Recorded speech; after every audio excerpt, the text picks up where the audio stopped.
நாக்குண்டாம் நல்ல மனமுண்டாம், மாமலரால் நோக்குண்டாம், மேனி நுணங்காது பூக்கொண்டு, துப்பாத்து திருமேனி தும்பிக்கையான் பாதம் தப்பாமல் சார்வார் தமக்கு. இந்த வீடியோவில் நம்ம பார்க்கக்கூடிய விஷயம் அப்படிங்கிறது மே மாதத்துக்கான பலன்கள். இந்த மே மாதம் அப்படிங்கிறது ஆங்கில மாதம். மே மாதம் அப்படிங்கிறது சித்திரையினுடைய 18ஆம் தேதியிலிருந்து ஜூலை மாதம் தொடக்கம் வரைக்கும், அதாவது சித்திரை வைகாசி 17ஆம் தேதி வரைக்கும் இருக்குது. மொத்தம் 30 நாள் இருக்குது இந்த மே மாதம் அப்படிங்கிறது.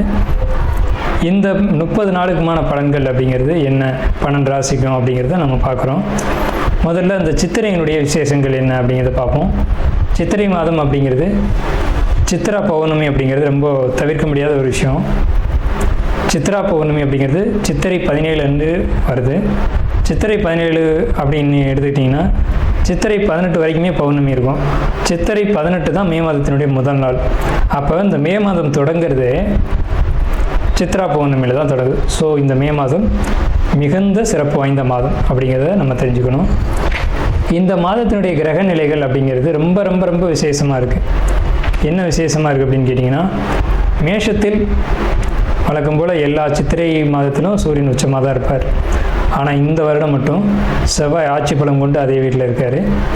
அதே மாதிரி ரிஷபத்தில் புதனும் சுக்கிரனும் 2 நட்பு கிரகங்களும் இணைஞ்சு ஒரு அற்புதமான ஒரு நிலையில், சிம்மத்தில் கேது, அடுத்த நிலையில் பார்த்திங்கன்னா மிதுனத்தில் குரு, அவர் இந்த மாதத்தில் கடகத்தை நோக்கி பயணிப்பார்.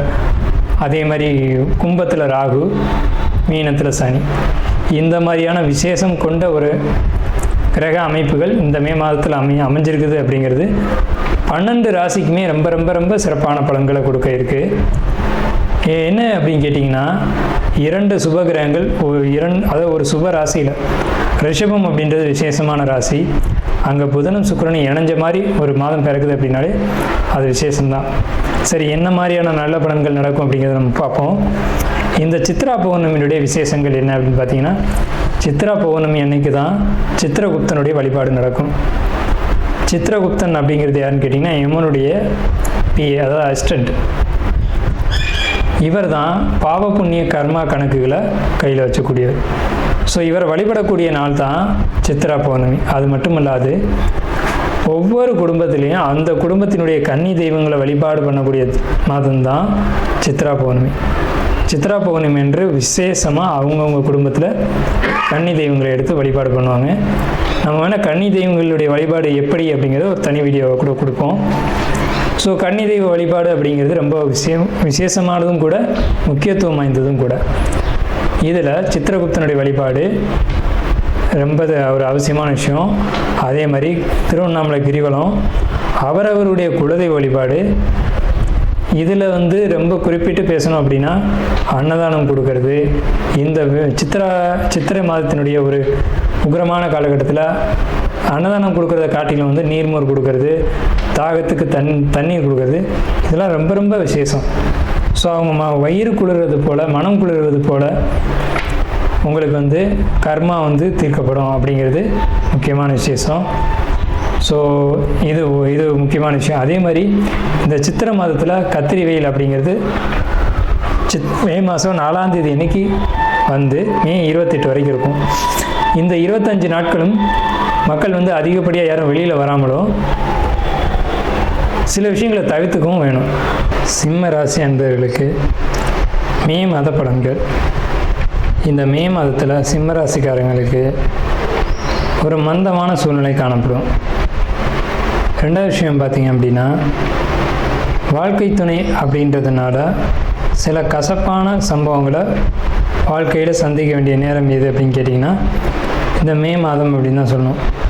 என்ன விஷயம்னு கேட்டிங்கன்னா, அவங்க எடுக்கிற முடிவுகள் எல்லாமே ஒரு சுயநலத்தோடையும் பேராசையோடையும் அமைஞ்சு அதன் பின்விளைவுகள் உங்களை தாக்கும். அது எல்லாமே வாழ்க்கை துணை தான் நமக்கு ஒரு வழிகாட்டியாக நம்ம கூட வர்றாங்க. ஆனால் அவங்க சொல்லக்கூடிய விஷயங்கள் சரியா தவறா, அதன்படி நடக்கலாமா அப்படிங்கிறதெல்லாம் ஒரு முறைக்கு 2 முறை சிந்தித்து நம்ம செயல்படணும்.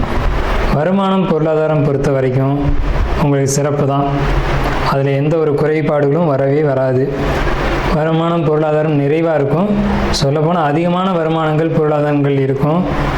முதலீடுகள் பொறுத்த வரைக்கும் வெற்றியை தான் கொடுக்கும். முதலீடுகளில் குறிப்பிட்டு சொல்லணும் அப்படின்னம்னா சிறிய வியாபாரம் பண்ணக்கூடியவங்க அல்லது தொழில் பண்ணக்கூடியவங்க, எந்த ஒரு தொழிலாக இருந்தாலும் தொழில் பண்ணக்கூடியவங்களை பொறுத்த வரைக்கும் தொழில்கள் அமோகமாக இருக்கும். தொழில் மூலமாக லாபங்கள் அதிகரிக்கும். லாபங்கள் அதிகரித்தது மூலமாக சேமிப்பு அதிகரிக்கும். ஆனால் வாழ்க்கை துணையினுடைய ஒரு கருத்து கோட்பாடு மட்டும் உங்களுக்கு தவறான வழிகாட்டுதல் அமையும். ஸோ இது ஒரு விஷயம். அதே மாதிரி தந்தை மகன் உறவு, இது கசப்புகளை அளவுக்கு அதிகமாக ஏற்படுத்தும்.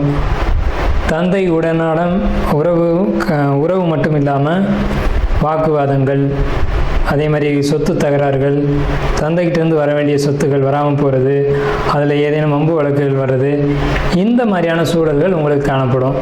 அதே மாதிரி உங்களுடைய குழந்தைகள் வழியில் பார்க்கும்போது, குழந்தைகள் வழியிலையாக இருக்கட்டும் அல்லது உங்களுடைய படிப்புகளாக இருக்கட்டும் அல்லது உங்களுடைய குழந்தைகள் வெளியூர் வெளிநாடு அல்லது வெளி இடங்களில் போய் படிக்கக்கூடிய சூழ்நிலைகள், சமுதாயத்தில் உங்களுக்கான அந்தஸ்து மதிப்பு மரியாதை கூடக்கூடிய ஒரு அமைப்பு அப்படிங்கிறதுலாம் ரொம்ப சிறப்பாக இருக்கும்.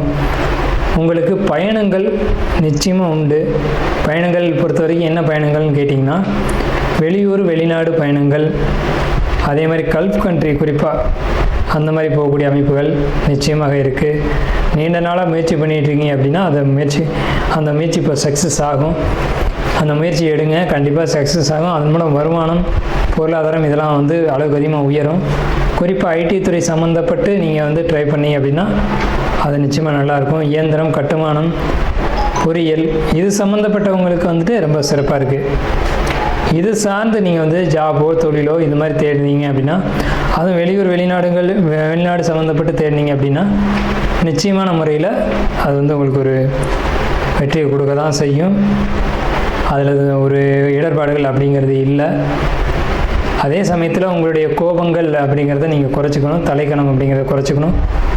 நான் தான் பெரியவன் அப்படிங்கிற எண்ணங்கள் அதிகரிக்கும். எனக்கு கீழே தான் எல்லோரும் இருக்கணும் அப்படிங்கிற எண்ணங்கள் வரும். அந்த எண்ணங்கள் பொறுத்த வரைக்கும் உங்களை ஒரு உயரத்துக்கு கொண்டு போகாது தவிர உங்களுக்கு அது ஒரு கெடுதலான விஷயங்களை நிச்சயமாக கொடுக்கும்.